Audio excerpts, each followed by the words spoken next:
بانی پاکستان بھی کہا جاتا ہے. تو یہ کیا ہو گیا بچوں؟ یہ اقراری جملہ ہو گیا. ٹھیک ہے. تو اب دیکھیں انہوں نے اسٹیٹمنٹ بھی دی ہوئی آگے ایکسپلین کیا ہوا ہے کہ کالم الف میں دیے ہوئے جملوں میں کوئی بات یا سوال پوچھا جا رہا ہے اور وہ جملہ جن میں کوئی بات یا سوال پوچھا جائے استفہامیہ جملے کہتے ہیں اور ان جملوں کے آخر میں سوالیہ نشان کوشچن مارک بھی لگاتے ہیں. سوالیہ نشان یعنی کوشچن مارک.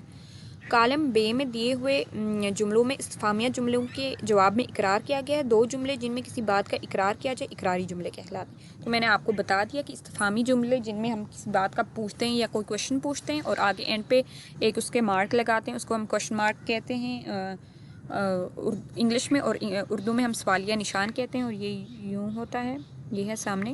اور اقراری جملے آپ کو بتایا جس میں پازیٹیو آنسر ہوتا ہے یا جس میں آپ کویشچن کے آنسر میں جواب دیتے ہیں اس کو ہم اقراری جملے کہتے ہیں. ٹھیک ہے.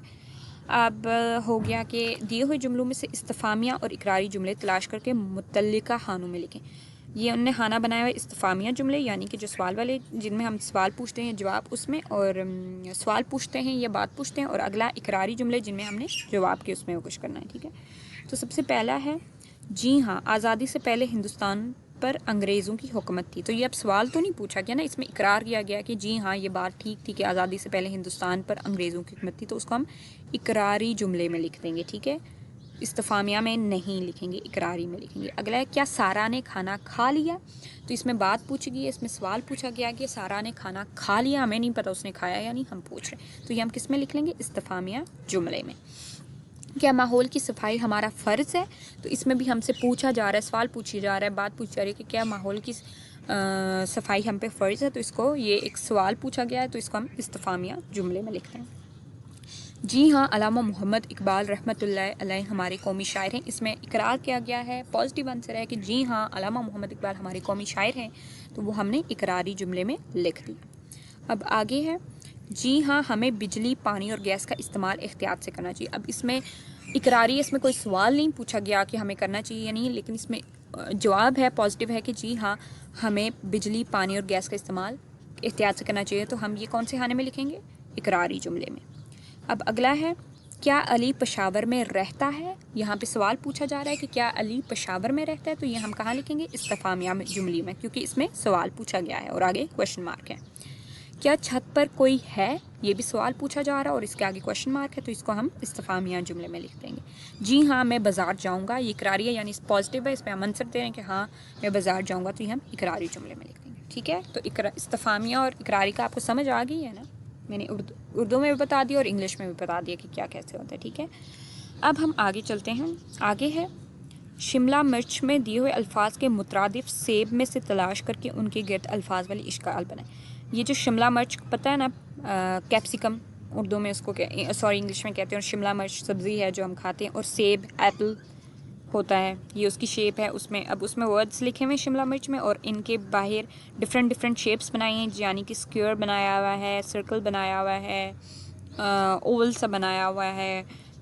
اس کے بعد یہ سارے شیپس بنائی ہوئی. اب ان شیپس کو دیکھتے ہوئے ہم نے کیا کرنا ہے کہ یہاں پہ الفاظ مترادف کو تو آپ کو پتہ ہے نا کہ الفاظ مترادف کہتے ہیں ہم کس کو؟ سیم الفاظ جس کے سیم معنی ہو. تو اب جیسے یہاں پہ داغ لفظ ہے, اس کے باہر کون سا دائرہ لگا ہوا ہے؟ گول. تو اب یہاں پہ سے ہم نے اس کا ڈھونڈنا ہے, مترادف ڈھونڈنا, اور اس کے باہر بھی جو سیم اس کے باہر جیسا نشان بنا ہوا ہے نا دائرے والا, وہ ہم نے ادھر لگا دینا. تو سب سے پہلا لفظ کیا ہے؟ داغ. داغ کے باہر کیا؟ گول دائرہ. اور داغ کا مترادف کیا ہے؟ دھبا, مطلب داغ دھبا. تو وہ ہم نے اس کے باہر بھی گول دائرہ سیم ویسی ہی شیپ بنا دی.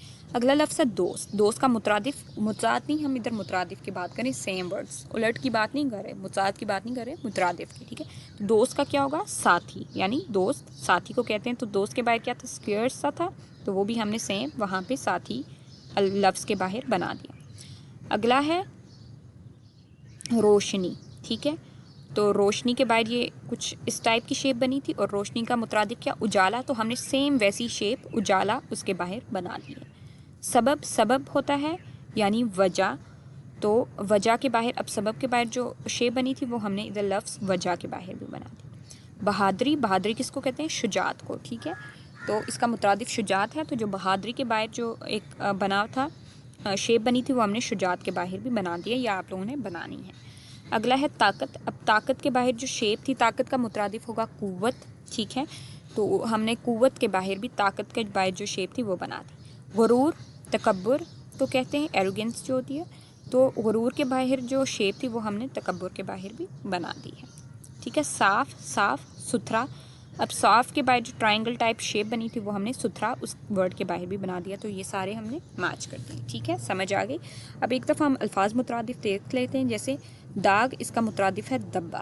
دوست مترادف ہے ساتھی. روشنی، اس کا مترادف ہے اجالا. سبب، اس کا مترادف ہے وجہ. بہادری، اس کا مترادف ہے شجاعت. طاقت مترادف ہے اس کا قوت. غرور، اس کا مترادف ہے تکبر. صاف، اس کا مترادف ہے ستھرا. سمجھ آ گئی. الفاظ مترادف سیم جو ہوتے ہیں. ٹھیک ہے، یہ ہو گیا. اب ہم آگے چلتے ہیں. آگے ہے کہ دی ہوئی عبارت درست لفظ اور روانی سے پڑھیں اور پوچھے ہوئے سوالات کی زبانی جوابات دیں. تو یہ ہمیں عبارت دی ہوئی ہے، یہ میں پڑھوں گی اور پھر آپ نے مجھے ان کے جوابات دینے. علامہ محمد اقبال رحمۃ اللہ علیہ کو شاعر مشرق بھی کہا جاتا ہے. آپ نے اپنی شاعری کے ذریعے سے محبت، امن اور محنت کا درس دیا. آپ کا پسندیدہ پرندہ شاہین تھا. شاہین کو پرندوں کا بادشاہ کہا جاتا ہے. آپ کی خواہش تھی کہ قوم کا ہر بچہ شاہین بنے، محنت سے بڑھے، آگے بڑھے اور اپنے ملک کا نام پوری دنیا میں روشن کرے. تو بچوں یہ ہم نے کہا علامہ اقبال کے بارے میں پڑھا ہے. تو شاہین جو ہے، شاہین ایگل، عقاب کو کہتے ہیں. انگلش میں ایگل کہتے ہیں، اردو میں عقاب کہتے ہیں اور شاہین بھی کہتے ہیں. ٹھیک ہے، تو سمجھ آ گئی کہ وہ اس پرندے کی بات ہو رہی ہے. ٹھیک ہے، تو اب آپ نے مجھے جوابات دینے. تو جو پہلا ہے وہ ہے علامہ محمد اقبال رحمۃ اللہ علیہ نے اپنی شاعری سے کیا پیغام دیا. تو بچوں کیا پیغام دیا علامہ محمد اقبال نے؟ علامہ محمد اقبال نے اپنی شاعری کے ذریعے محبت، امن اور محنت کا پیغام دیا. ٹھیک ہے بچوں، تو سمجھ آ گئی. علامہ محمد اقبال نے اپنی شاعری کے ذریعے سے محبت، امن اور محنت کا پیغام دیا. علامہ محمد اقبال رحمۃ اللہ علیہ کا پسندیدہ پرندہ کون سا ہے؟ تو بچوں کون سا ہے؟ علامہ محمد اقبال رحمۃ اللہ علیہ کا پسندیدہ پرندہ شاہین تھا. ٹھیک ہے. علامہ محمد اقبال رحمۃ اللہ علیہ کی کیا خواہش تھی؟ تو بچوں کیا خواہش تھی؟ علامہ محمد اقبال رحمۃ اللہ علیہ کی خواہش تھی کہ قوم کا ہر بچہ شاہین بنے، محنت سے بڑھے، آگے بڑھے اور اپنے ملک کا پوری دنیا میں نام روشن کرے. ٹھیک ہے، تو آپ نے پورے جواب لکھنے، آدھے جواب نہیں لکھنے. تو پہلا کیا؟ علامہ محمد اقبال رحمۃ اللہ علیہ نے اپنی شاعری سے کیا پیغام دیا؟ تو علامہ محمد اقبال رحمۃ اللہ علیہ نے اپنی شاعری کے ذریعے سے محبت، امن اور محنت کا درس دیا. علامہ محمد اقبال رحمۃ اللہ علیہ کا پسندیدہ پرندہ کون سا تھا؟ علامہ محمد اقبال رحمۃ اللہ علیہ کا پسندیدہ پرندہ شاہین تھا. علامہ محمد اقبال رحمۃ اللہ علیہ کی کیا خواہش تھی؟ علامہ محمد اقبال رحمۃ اللہ علیہ کی خواہش تھی کہ قوم کا ہر بچہ شاہین بنے، محنت سے پڑھے، آگے بڑھے اور اپنے ملک کا نام پوری دنیا میں روشن کرے. ٹھیک ہے، یہ ہو گیا. اب ہم آگے چلتے ہیں. آگے ہیں دیے ہوئے اشاروں کی مدد سے بوجھیں کی شخصیت کے بارے میں، کس شخصیت کے بارے میں اور اس شخصیت کے بارے میں 9 جملے لکھیں. ٹھیک ہے، تو سب سے پہلے ہم نے دیکھتے ہیں 25 دسمبر 1876 بانی پاکستان عظیم رہنما. کراچی 11 ستمبر 1948 مشہور وکیل. تو یہ بچوں کس کے بارے میں بات ہو رہی ہے؟ قائد اعظم کے بارے میں. Very good. قائد اعظم بانی پاکستان تھے، آپ عظیم رہنما تھے، آپ کراچی میں پیدا ہوئے، آپ 25 دسمبر 1876 کو. ٹھیک ہے، اور 11 دسمبر 1948 کو آپ انتقال کر گئے تھے اور آپ مشہور وکیل تھے. تو یہ ہم قائد اعظم محمد علی کے بارے میں بات کریں، قائد اعظم محمد علی جناح کے بارے میں جو کہ ہمارے قائد ہیں. تو بچوں آپ لوگوں نے کیا کرنا ہے کہ آپ نے 9 صرف 9 سینٹینسز میں آپ نے ان کی شخصیت کے بارے میں لکھنا ہے ان الفاظ کو استعمال کرتے ہوئے. ٹھیک ہے بچوں، اور ایکسٹرا بھی لکھ سکتے ہیں، ضروری نہیں ہے صرف انہیں الفاظ کو، آپ اور بھی ان سے ساتھ بات کریں. تو آپ نے 9 سینٹینسز لکھ کے آنے، یہ آپ کا کام ہے. ٹھیک ہے، اب ایک اور کام ہے آپ کا کہ قائد اعظم رحمۃ اللہ علیہ کے متعلق معلومات حاصل کر کے سوالات بنائیں اور ان کی مدد سے ذہنی آزمائش کا کھیل کریں.